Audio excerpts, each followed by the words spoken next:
Saturday morning, lads are here getting the marquees down that we had for yesterday. I'm just going to try and find one of the fence. Guy up the road's got stuck, probably about half an hour away mowing, so I'm going to go tow him out. All pulled out now. Guy was a little bit embarrassed. I thought it was triple mowers, but it wasn't, it was a chipper, so towed him out, but just took a bit of doing. We had to take the chipper off, pull the chipper with 3 tractors and then put it back on again. But it was comedy gold and video gold, but he was very embarrassed, so we didn't film it. That chipper's sat on nice hard ground, not like the one we just towed out. I could probably do you an artist impression actually of what it looked like, what we've just pulled out. My sister's here looking for logs, but John has just chipped that big pile and put the chipper back in the shed. So she's not going to find many logs. Yeah, the chipper that was stuck before, similar size to that, but with a grab and a crane grab on it. So it was quite a lot of weight and it just sunk through some mossy soil, but managed to get it out, just a little bit tricky. That is the thing, they don't look a lot, but there's so much weight in them because everything has to be so strongly made. I'm going to show you this actually while I'm in here. The marquee's been taken down this morning as well, but these tyres, I won't talk too long about them because you're probably bored of tyre content. These Agrinova, so they're basically tyres to sort of fit your smaller tractors and a lot of your classic tractors, because for years no one's bothered making tractor tyres in them small sizes with a lot of quality, because they were obviously, they didn't have a lot of power going through them and they were old designs and old molds. Anyway, they've relaunched now with a sort of a modern tyre and carcass that will outlast the older stuff in the sizes that fits, you know, your smaller David Browns and little Masseys, 135s and that kind of thing, and that's what they call these Agrinovas. So it was something that they were showing off as well yesterday, and that's why they had these here on them stands. But I'm guessing after this week you're all bored of tyres. I would have taken that before to see how it performed on the moss ground, throwing out the chipper, but it was obviously busy on the wood chipper, and we didn't take the quad track because again it was miles away, and also 27 tons getting it stuck on moss, that could have been a bigger problem than getting out a sort of an 18-ton chipper. So anyway, we did it in the end, plenty of long straps and it was out. It's not been running for ages. Is it going to start?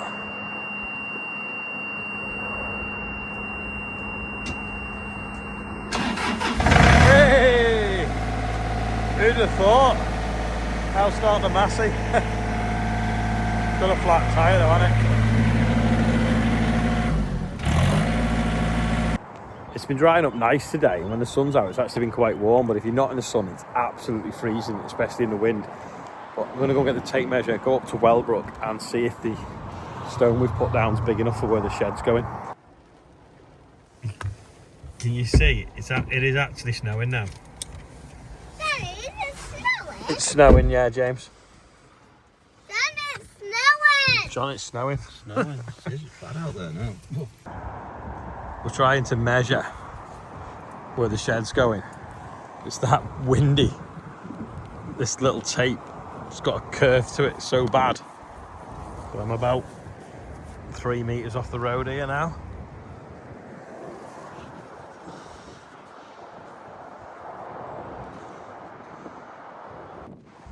Out there, yes, there's a row of legs to go in here.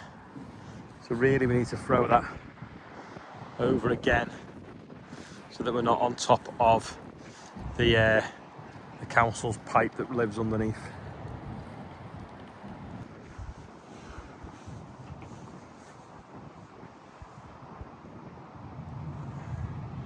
I think John's got his glasses on. There we go. Well, we've got plenty at the back. Yeah, unless we step it back in line with them. We just have to be a minimum of 24 metres from the road.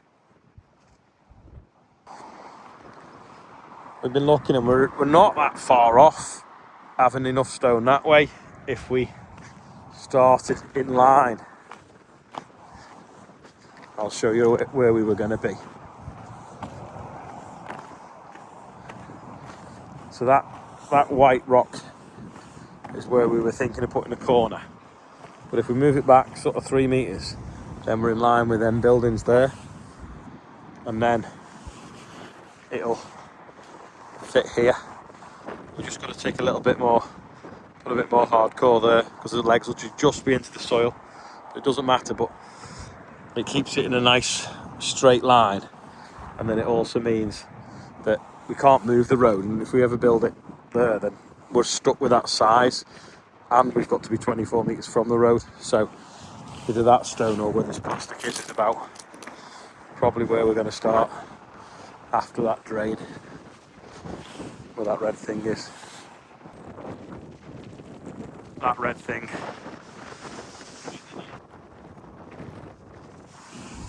This field of wheat just starting to sprout now.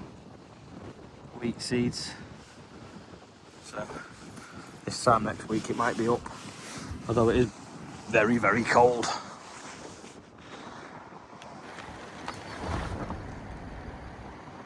A couple of thousand pigeons on that oil seed.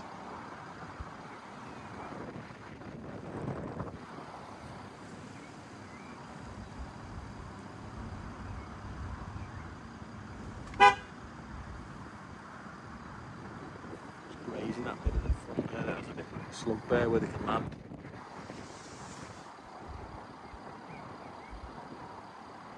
Coming back, aren't they?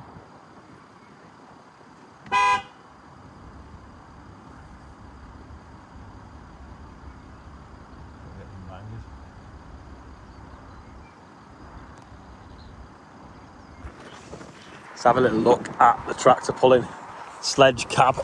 Wow, it's here.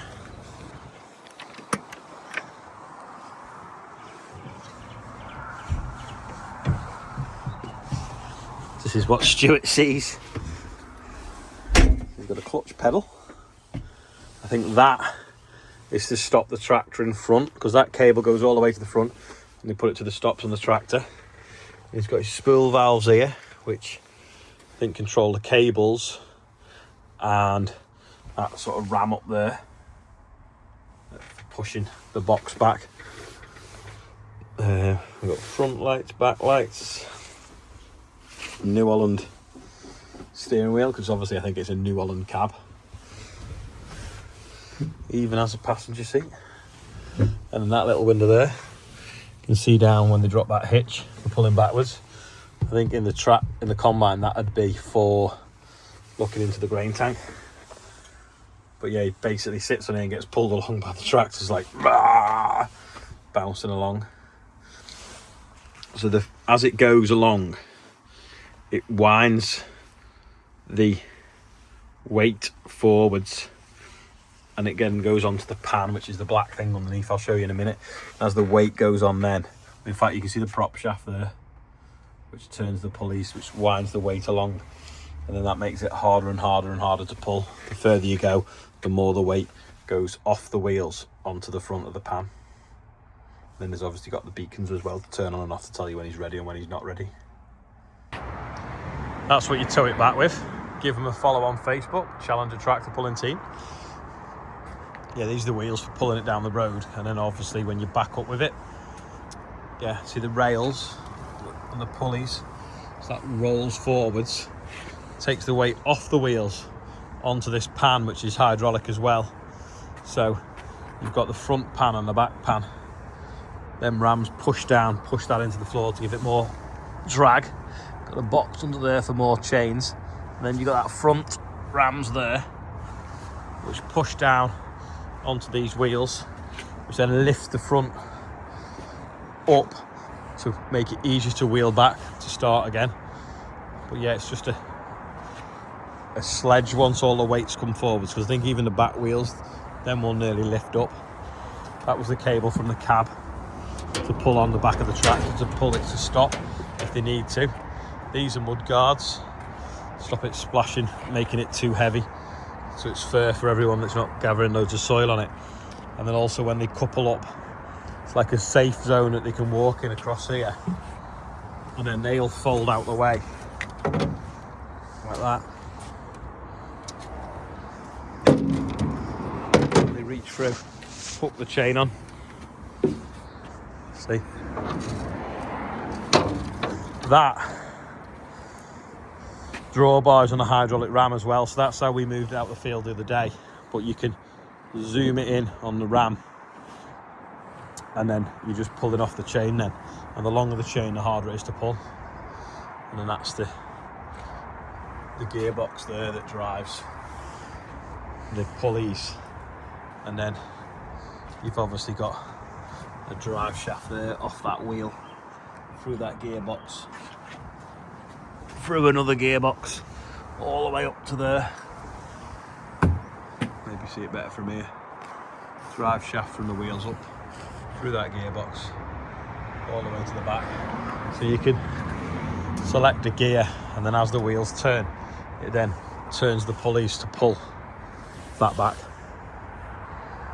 But yeah, that's how Sledge works. Obviously sponsored by Ashbrooks, Shelford Farm Supplies and GR Pikett, who drove a tractor once, a 936 John O'Groats Land's End in less than 24 hours.